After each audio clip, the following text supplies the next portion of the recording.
Welcome to the Learning Pines YouTube. We hope this video helps. Hello everyone. In this video, I will explain how to change an alternator on a Toyota Sienna.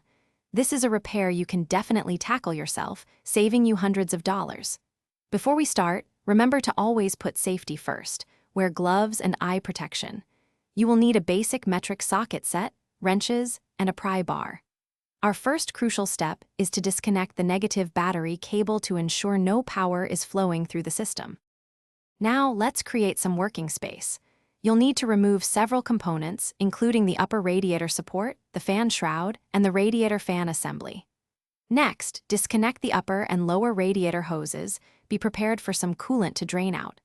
Then, find the serpentine belt tensioner, usually a 14mm bolt, and rotate it to release the belt's tension. Once loose, carefully slide the serpentine belt off all the pulleys. With the belt off, we can now focus on the alternator itself. First, disconnect the main power wire, which is often secured by a 10mm nut, and then unplug the electrical connector. Next, remove the mounting bolts. You'll usually find one long bolt at the top and two shorter ones at the bottom. Some Siennas also have a 12mm bolt for a bracket behind the alternator. Once all bolts are out, carefully pry the old alternator loose and extract it from the vehicle. Installing the new alternator is essentially the reverse of removal. Carefully place the new unit, aligning the mounting holes, and loosely thread in the bolts. Reconnect the electrical plug and the main power wire, ensuring the 10mm nut is snug.